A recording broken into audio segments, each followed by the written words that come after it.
બુધવારનો બોધ.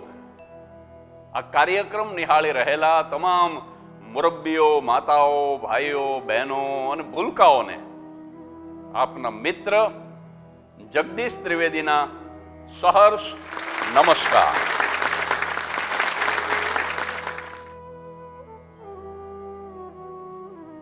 એક આનંદના સમાચાર, એક ખુશીને પહેલા તમારી સાથે આજે વહેંચવી છે.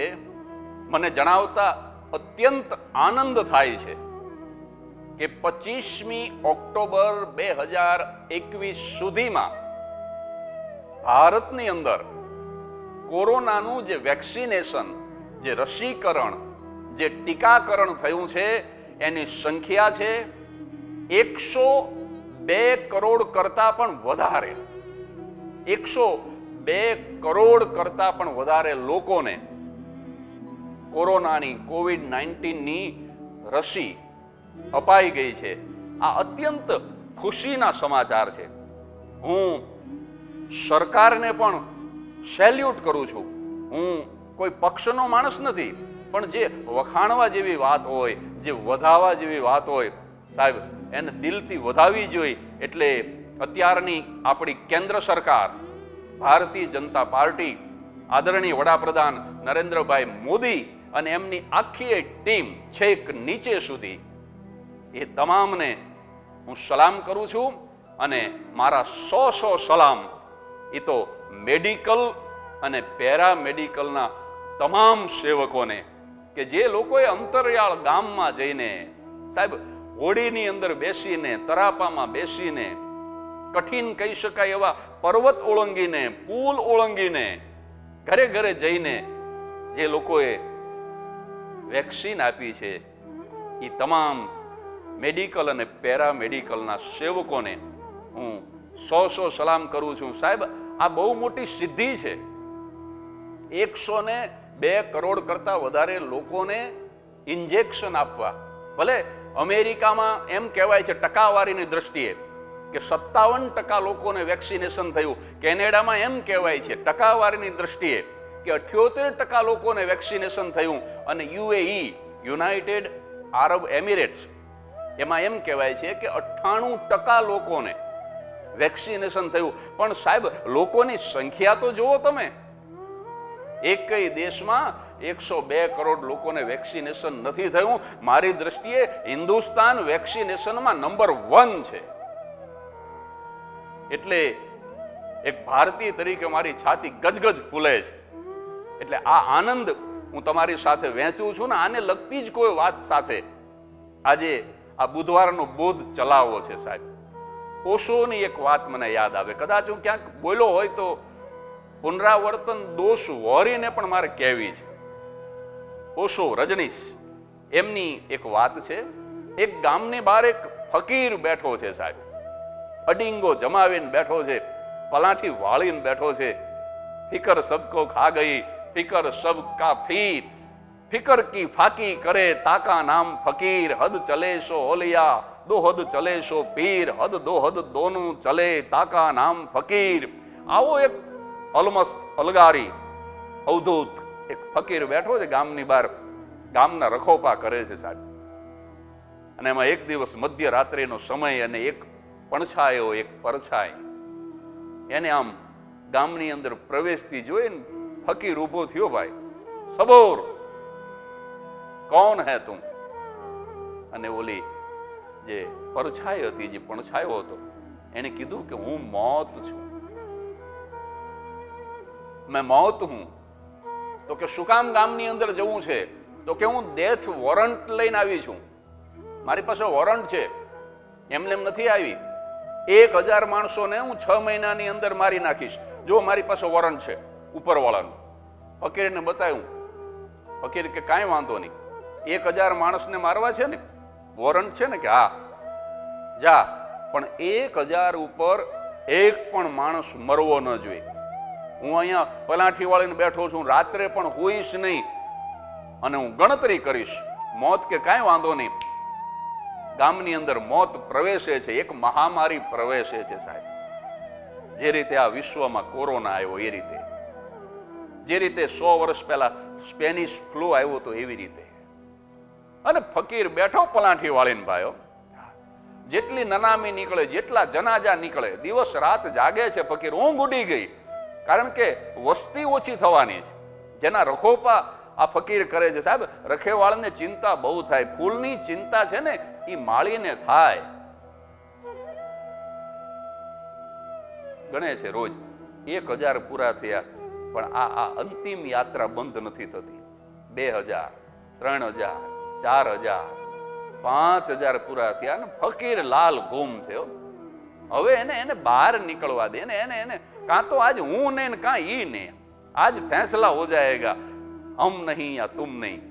લાલ ગુમ ફકીર રાહ જોઈને બેઠો છે ને 5000 મોત થઈ ગયા ને પછી એક મધ્યરાત્રિએ ઈ પણછાયો ગામમાંથી બહાર નીકળું, પાછી ફકીરે ત્રાડ નાખ્યો. સબોર ત્યાં જ ઉભો રહેજે, તે દગો કર્યો છે મારી સાથે. આપણે શું વાત થઈ હતી? વોરંટ, ડેથ વોરંટ 1000 નું હતું અને 5000 મરી ગયા છે. મેં બરાબર ગણ્યા છે. અને ત્યારે મોત જવાબ આપે છે ફકીરને કે મેં જરાય દગો નથી કર્યો. હું ઈશ્વરની સાક્ષીએ કહું છું કે મેં એક પણ વ્યક્તિ ઓછી નથી મારી અને મેં એક પણ વ્યક્તિ વધારે નથી મારી. મેં કેવળ અને કેવળ 1000 માણસોને જ માર્યા છે. ફકીરે કીધું કે બાકીના 4000, તો કે બાકીના 4000 તો મોતના ડરથી, મોતના ખોફથી મરી ગયા છે. સાહેબ, રોગના કારણે માણસ મરી જાય એ તો સમજી શકાય, પણ રોગના ડરથી, કારણ કે ડર છે ને એ બહુ બુરી બલા છે. કોઈ પણ વસ્તુનો ખોફ, કોઈ પણ વસ્તુનો ડર, એની દહેશત એ બહુ મોટી અસર કરે છે માણસના જીવન ઉપર. એટલે એક નાનકડી વાત, આ મેં ભૂમિકા બાંધી. હવે જે મારે વાત કહેવી છે એ આજનો બોધ.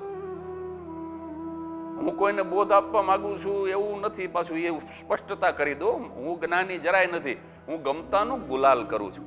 આ યાત્રા શરૂ કરી ત્યારે પણ હું બોલ્યો તો વધુ એક વખત કહું કે મને ગમતા પ્રસંગો હું તમારી સાથે વહેંચું છું. આ પ્રસાદ છે. ઓશોનો હોય, કોઈ સંતનો હોય, કોઈ મોટા લેખકનો હોય, એનું નામ લઈને બોલ્યા કરું ને આપણે આનંદ કરીએ. એટલે આજનો જે બોધ હું વહેંચવા માંગુ છું એ હવે આવે છે. આ ભૂમિકા બાંધી.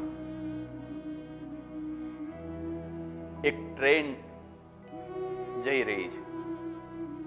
ટ્રેનની અંદર એક માણસ ચડ્યો છે, પણ એણે રૂપિયા બચાવવા માટે ટિકિટ નથી લીધી. જિંદગીમાં પહેલી વખત આવું સાહસ કરે છે. બેસી તો ગયો વગર ટિકિટ. ટ્રેન ઉપડી, પણ પછી મંડી બીક લાગવા.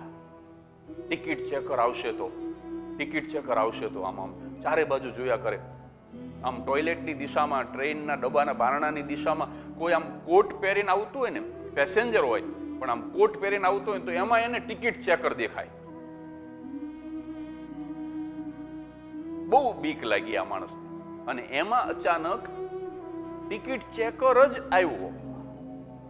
આમ જ્યાં એન્ટર થયો બીજા ડબ્બામાંથી, આ માણસ તો છેક ડબ્બાની આ બાજુ બેઠો છે, હજી આખો ડબ્બો ચેક કરવાનો બાકી છે અને ટિકિટ ચેકર જ આવ્યો. અને ત્યાંથી એને ટિકિટ ચેક કરવાનું શરૂ કર્યું. ભાઈ આ બાજુ પરસેવો છૂટ્યો. 72 પેસેન્જરનો ડબ્બો હતો. હજી 70-72 પેસેન્જર વચ્ચે હતા, પણ છતાંય સામા છેડે ટીસીને જોયો ટિકિટ ચેકરને, અને આ ભાઈને પરસેવો છૂટ્યો કે હવે શું કરું. ઊભો થઈને બીજા ડબ્બામાં દોડ્યો કે હું ઝડપથી જેટલો બને એટલો પાછળ જતો રહું, આ ટિકિટ ચેકર મારા સુધી પહોંચી ન શકે. બીજા ડબ્બામાં ગયો, ત્યાંથી ત્રીજા ડબ્બામાં ગયો. ત્યાં ડબ્બો પૂરો થઈ જતો હતો, પછી આગળ જવાય એવું જ નહોતું. ભગવાનનું નામ લેવા માંડ્યું. જલ્દી હવે નજીકનું સ્ટેશન આવે ને જલ્દી હું ટિકિટ લઈ લઉં. અને એમાં 10 મિનિટ પસાર થઈ અને સ્ટેશન આવ્યું. ગાડી ઊભી રહી. આ માણસ ઉતરો નીચે. હવે બહાર તો જવાય નહીં, કારણ કે જો સ્ટેશનની બહાર નીકળવા જાય તો ત્યાં પાછો એક ચેકર ઊભો હોય, એ પાછો ટિકિટ માગે. એટલે એક કુલીને બોલાયો. કુલીને કીધું કે મને જો મુંબઈની ટિકિટ લાવી દો ને, હું તમને 10 રૂપિયા આપું. કુલીએ કીધું કે નહીં, મારા ધંધાનો સમય છે, 20 રૂપિયા આપો તો જો. એ કે હું 20 રૂપિયા આપું. કુલી દોડ્યો, બહાર ગયો, એના માટે મુંબઈની ટિકિટ લઈ આવ્યો, 20 રૂપિયા કુલીને આપ્યા, ટિકિટ જોઈ, તારીખ સાચી, સ્ટેશન સાચું, બધું બરાબર હતું. પાછો આ માણસ ડબ્બામાં ચડ્યો ને બેઠો. ટ્રેન શરૂ થઈ પછી તો ટિકિટ ચેકર જે ડબ્બામાં હતો એ જ ડબ્બામાં એ ચડ્યો અને બેઠો. ટિકિટ ચેકર સામે જ હતો, પણ કોઈ જાતની ચિંતા નહીં સાહેબ, બિલકુલ પસીનો નહીં શરીર ઉપર, એક પણ રોવાડું અવળું નહીં, કોઈ જાતની ચિંતા નહીં. ભલે આવતો, ટિકિટ લઈને બેઠો છે અને ticket checker ticket ticket ticket કરતો કરતો આવ્યો, આને આપી, વટથી આપી, આમ છાતી કાઢીને આપી, લ્યો આ ટિકિટ. ટિકિટ ચેકર આમ લીટો કર્યો, પાછી આપી, પાછો આ વટથી બોલ્યો, બરાબર છે ને સાહેબ? ટિકિટ ચેકર કે હા બરાબર છે. ખુમારીથી પાછો આમ બેઠો. આ વાત હું એટલા માટે કરું છું મિત્રો, આ કોરોના છે ને એ ટિકિટ ચેકર છે, અને જે આ ટિકિટ છે ને એ આપણી ઇમ્યુનિટી છે, આપણી રોગ પ્રતિકારક શક્તિ છે સાહેબ. આ ટિકિટ છે ને એ વેક્સિન છે કોરોનાની. આપણી પાસે જો રોગ પ્રતિકારક શક્તિ હશે ને તો પછી કોરોનાની તાકાત નથી કે આપણને દંડ કરી શકે. અને દંડ છે ને બે રીતે થાય. હવે વાતને પકડજો, અંતમાં બે પ્રકારના ટિકિટ ચેકર હોય. એક પ્રકાર એવો છે કે ઈ તમારી પાસે ટિકિટ ન હોય ને તો થોડોક દંડ લે, 360 રૂપિયાની પહોંચ બનશે. વળી આપણે વિનંતી કરીએ કે સાહેબ એટલા બધા રૂપિયા નથી. કોઈ એવો ભલો હોય તો કે કાંઈ વાંધો નહીં, મિનિમમ છે ને એ 280 રૂપિયા તો ભરવા જ પડે. જો અમારે મિનિમમ 280 ની પહોંચ બને, હાલો મિનિમમ બનાવી નાખો, ચાલો કાંઈ વાંધો નહીં.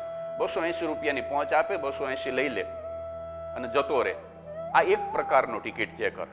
અને બીજા પ્રકારનો ટિકિટ ચેકર એ છે કે ઈ ચાલુ ટ્રેને ધારે તો તમને નીચે ઉતારી દે. મતલબ કે ચાલુ ટ્રેને ઘા ન કરે, પણ જ્યાં સ્ટેશન આવે ત્યાં તમને એ નીચે ઉતારી દે, તમને વગર ટિકિટે મુસાફરી ન કરવા દે, તમારી યાત્રા અધૂરી રહી જાય. કોરોનાની બીમારી થયા પછી બે પ્રકારના ટિકિટ ચેકર દરેક વ્યક્તિને મળ્યા છે. અમુકને થોડો ખર્ચ કરવો પડ્યો, હોસ્પિટલાઇઝ થવું પડ્યું, કોઈકને ઓક્સિજનની જરૂર પડી, કોઈકને બાયપેપની જરૂર પડી, કોઈકને દવાઓની જરૂર પડી, પણ એને ટ્રેનની અંદર બેસી રહેવા મળ્યું, એની મુસાફરી ચાલુ રહી. અને અમુક બદનસીબ દર્દીઓ એવા હતા કોરોના પોઝિટિવ કે જેણે પોતાનો જીવ ગુમાવ્યો. ટિકિટ ચેકરે એનો પ્રવાસ ટૂંકાવી દીધો, ટ્રેનમાંથી નીચે ઉતારી દીધા. આ જે યાત્રા હતી ને એ અચાનક અટકી ગઈ સાહેબ. અને સંખ્યા કહું મિત્રો તમને, આ ડરાવવા માટે નથી કહેતો, 25મી ઓક્ટોબર 2021 સુધીની સંખ્યા કહું તમને. 25મી ઓક્ટોબર 2021 સુધીમાં ભારતમાં અવસાન પામેલા લોકો 4,54,667 હિન્દુસ્તાનની અંદર કોરોનાને કારણે. અને આખા વિશ્વની સંખ્યા કહું ને તો બહુ દુઃખ થશે તમને, 49,63,772.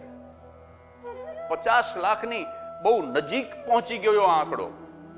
અને હિન્દુસ્તાનની અંદર 5 લાખની નજીક પહોંચી ગયો આંકડો.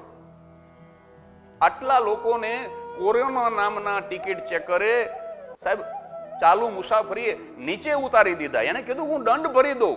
અમુક માણસો તો એવા હતા કે હું લાખ રૂપિયા, 50 લાખ, કરોડ હું દંડ ભરી દઉં. અમુકે તો એટલા ખર્ચા અને છતાંય એટલો દંડ ભરવા છતાં આ કોરોના નામના ટિકિટ ચેકરે એને ટ્રેનમાંથી નીચે ઉતારી દીધા. અને સાહેબ પરિવાર સાથે માણસ મુસાફરી કરતો હોય, સરસ મજાનું સંગીત વાગતું હોય, બારીમાંથી મીઠો પવન આવતો હોય, આમ લહેરાતા વૃક્ષોને જોતો હોય, લહેરાતા પાકને જોતો હોય, ક્યાંક ખળખળ નદી ચાલી જતી હોય, ક્યાંક બ્રિજ આવે, નદીમાં એ સિક્કો નાખતો હોય, ક્યાંક મંદિર આવે તો બે હાથ જોડીને પગે લાગતો હોય, અને બહુ મોટા અરમાન સાથે એને ક્યાંક પહોંચવાનું હોય સાહેબ, ડેસ્ટિનેશન, કે મુંબઈ પહોંચીશું અને મુંબઈ દર્શન કરશું, કે મહાબળેશ્વર જવું છે, કે લોનાવાલા જવું છે. આવા એક અરમાન સાથે એ પોતાના પરિવાર સાથે પ્રવાસ કરતો હોય ને અચાનક આ ટિકિટ ચેકર, નિર્દય ટિકિટ ચેકર એને અચાનક ઉતારી દે અને સાહેબ પોતાના પરિવારની મુખ્ય વ્યક્તિ એ ચાલુ ટ્રેને ઉતરી જાય. ક્યારેક તો એવું બને કે માં અને બાપ બંને ઉતરી જાય અને એકલા બે સંતાન બિચારા ટ્રેનની અંદર રહી જાય, ટ્રેન ઉપડી જાય. હવે એ મા બાપની સાથે જે પ્રવાસે નીકળ્યા છે એના મા બાપ જ ઉતરી જાય અને પછી બાળકોને લઈને ટ્રેન આગળ જાય, એ બાળકો શું પ્રવાસ કરે? આ કરુણતા સમજવા જેવી છે મિત્રો. અને જ્યાં સુધી સ્વજનને ગુમાવો નહીં ને ત્યાં સુધી સ્વજનને ગુમાવવાનું શું દુઃખ હોય ને એ સાહેબ અમે ગમે તેટલું બોલીએ, કલાકારો કે લેખકો અને કવિઓ ગમે તેટલું લખે, એ તો જેણે સ્વજન ગુમાવ્યા છે ને એને જ આ દુઃખની ખબર છે. એટલે હું જગદીશ ત્રિવેદી વિનંતી કરું છું કે 102 કરોડ લોકોનું વેક્સિનેશન થઈ ગયું છે, પણ હજી અમુક લોકો અંધશ્રદ્ધાના નામે, હજી અમુક લોકો કોઈના કહેવાથી વેક્સિન જે લેતા નથી. એને કરબદ્ધ પ્રાર્થના છે કે વેક્સિન લઈ લેજો. વેક્સિન એ ટિકિટ છે સાહેબ, અને કોઈ ટિકિટ ચેકરની તાકાત નથી કે પછી તમને એ દંડ કરી શકે, એ નીચે ઉતારી શકે. કારણ કે વેક્સિન 2 વખત લઈ લીધી હોય એને કદાચ કોરોના થાય પણ એને હોસ્પિટલાઇઝ ન થવું પડે, કોરોનાની અંદર એનો જીવ ન જાય. એટલા માટે વહેલામાં વહેલી તકે આ બંને ડોઝ વેક્સિનના લઈ લેજો અને પરિવાર સાથે પ્રસન્ન રહેજો, સરસ મજાની યાત્રા કરજો અને હસતા રહેજો. આવી જ કોઈ વાત સાથે આવતા બુધવારે ફરી હાજર થઈ જઈશ. Thank you very much.